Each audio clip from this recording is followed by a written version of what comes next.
Building collective strength. The chair of the Congressional Hispanic Caucus, Adriano Espaillat. Hello everybody, buenas tardes. Buenas tardes. ¿Puedo hablar en español? Sí. Bueno, fíjense, yo diría que hay muy pocas comunidades en el mundo que tienen una conexión tan fuerte y tan transparente y sincera con el planeta como nuestra comunidad. Nuestra comunidad es una comunidad que aspira a ver las mariposas volar. Es una comunidad que celebra el Día de los Muertos. Es espiritual también, pero es una comunidad que conoce sus playas, sus ríos, sus montañas, sus valles y sus ciudades también. Y por eso es que este día tan importante de poder levantar lo que es el poder de nuestra comunidad para la acción climática es tan importante hacerlo aquí en Nueva York. Nueva York es una colección, it's a combination of neighborhoods with their own personalities. I represent the district that has Harlem. Harlem is the capital of the African diaspora in the world, not just here in New York City, in the world. It has El Barrio, which is the launching pad for the Latino experience with the Puerto Rican community in the 20s and 30s for all Latinos in the Northeast. Para que tú lo sepas. It has Plátano City, Dominican town, up in Washington Heights, right? And it has the Boogie Down Bronx, right? Where hip hop was born, right there on Sedgwick Avenue. So it is a neighborhood with a very distinct series of attributes that make it special.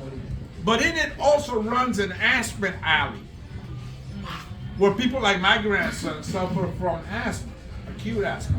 And more kids suffer from asthma than probably anywhere else in the city. Yeah.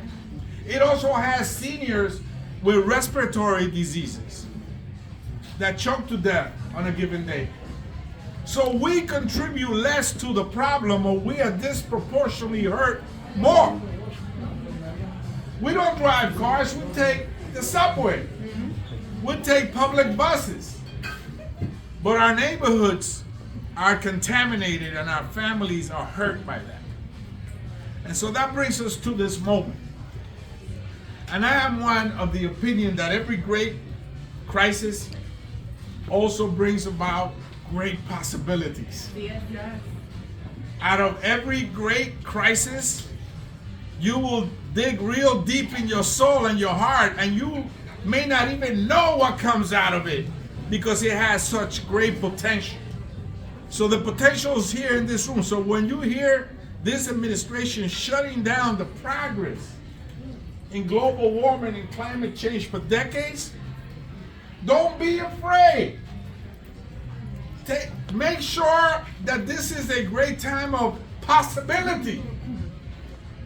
And so, I have 4 pieces of legislation, 4 initiatives that are critical to what I do in Washington. One of them is the Green Climate Fund Authorization Act. We cannot talk about that in isolation. We must talk about that as a hemisphere, as a planet, and as a country. We got to lead by example and provide the funding to remediate these problems across not just the United States, but the world. We cannot go to the next COP in Brazil and say, let's work together, let's do this, let's do that, and then when we have to up the money, we're not responsible and do that. We gotta lead by example.